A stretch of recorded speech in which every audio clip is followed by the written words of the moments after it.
আমি দেখতে খুব কম সুন্দর। আমি কেন মানে বয়স্ক লোককে বিয়ে করব? বলুন তো কম আসছে। তাহলে আমি বয়স্ক লোককে আমি কেন বিয়ে করব? না, আমার তো কোনো সুগার ড্যাডি নাই। ধরতে হবে সুগার ড্যাডি, আমিও ধরবো। আমি অ্যাকচুয়ালি বর্তমান র‍্যাম শো নিয়ে ব্যস্ত আছি, মিউজিক ভিডিও নিয়ে ব্যস্ত আছি, আর টুকটাক নাটক করতেছি। এই আরকি। মেয়েরা বর্তমান বাপ বয়সী পুরুষদের কেন বিয়ে করছে? হয়তোবা রুচি দুর্ভিক্ষ দেখা দিয়েছে। দ্যাটস ওয়াই বাপের বয়সী লোকজনকে এখন বিয়ে করতেছে। আমি রিজেক্ট করে দিব। আমার এই ধরনের ইয়ার পছন্দ না। আমি রিজেক্ট করে দিব। I don't like that. মানে আমি দেখতে খুব কম সুন্দর। আমি কেন মানে বয়স্ক লোককে বিয়ে করব? এটা আমার কাছে আপনার কোশ্চেন। মানে আপনি বলেন, আমি দেখতে খুব কম সুন্দর বা বলুন তো কম আসছে। তাহলে আমি বয়স্ক লোককে আমি কেন বিয়ে করব?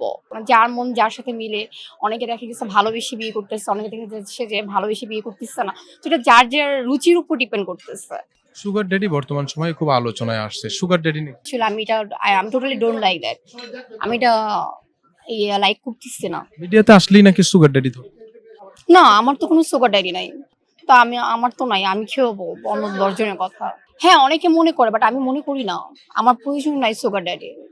মিডিয়াকে অনেক দূর নিয়ে যেতে চাই। কারণ এটাই আমার ক্যারিয়ার। আমি এখন এটা মানে এই ক্যারিয়ারটা ফোকাস দিয়েছি। তো এটা আমি খুব সুন অনেক দূরে যাবো ইনশাআল্লাহ, আমার আশা আছে। দর্শককে বলবো যে আমাদের সবাইকে ভালোবাসবেন, আমাদের জন্য দোয়া করবেন। আমরা যারা এই মিডিয়া লাইনে আছি সবার জন্য দোয়া করবেন। আমাদের সবাইকে ভালোবাসা দিবেন। সবসময় আমাদের জন্য দোয়া করবেন যেন আমরা ভালো কিছু করতে পারি। আমাদের বাংলাদেশটাকে আপনাদের সামনে প্রেজেন্ট করতে পারি, রিপ্রেজেন্ট করতে পারি। ভালো কিছু উপহার দিতে পারি আপনাদেরকে। এটা আমাদের জন্য দোয়া করবেন। মিডিয়াতে আসলেই সুগার ড্যাডি ধরতে হয়। যদি হয় তাহলে ধরবো। এরকম যদি হয় যে ধরতে হবে সুগার ড্যাডি, তাহলে আমিও ধরবো। আপু, মিডিয়ার বাইরেও এখন বর্তমান সময়ের মেয়েরা সুগার ড্যাডি ধরছে বা বাপ বয়সী বুড়োদের কেন বিয়ে করছে? অবশ্যই বেনিফিট আছে, কিন্তু কি বেনিফিট এটা আসলে আমার যদি হয় তখন আমি জানতে পারবো। এর আগে আসলে আমি আসলে জানি না কি benefit, but I think benefit আছে। কখনো যদি বৃদ্ধ বয়স্ক লোক আপনাকে অফার দেয় কোটি কোটি টাকা নিয়ে বিয়ে করবে? না, টাকার জন্য একজনকে কেন বিয়ে করব? আমার পছন্দের একটা ব্যাপার আছে। তারপরে হচ্ছে সে বৃদ্ধ হোক যেমনই হোক, সে যদি আমাকে ভালোবাসে তো তাহলে আমি করতে পারি। শুধু টাকা পয়সা থাকলেই যে করব এমন না।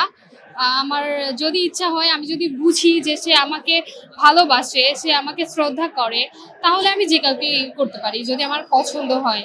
ক্যারিয়ার তো যেতেই থাকবে, এটার তো কোনো মানে শেষ কোনো জায়গা নেই মেবি। তো আমি তো ট্রাই করব যে আমি যাতে ভালো একটা মডেল অ্যান্ড যদি বলি অ্যাক্ট্রেস, ইচ্ছা আছে। তো দেখি ইনশাল্লাহ, এখনো বুঝতেছি না, আমি নিজেই বুঝতেছি না যে আমি আসলে কোনটাতে ভালো করব, বাট আমি আসলে ট্রাই করতেছি। বারিশ আপুকে আমি ফলো করি, তারপর হচ্ছে নুসরাত ফারিয়াকে ফলো করা হয়, সবাইকে টুকটাক ফলো করা হয়, স্পেশালি একজন দুইজনকে না, সবাইকেই ফলো করা হয়।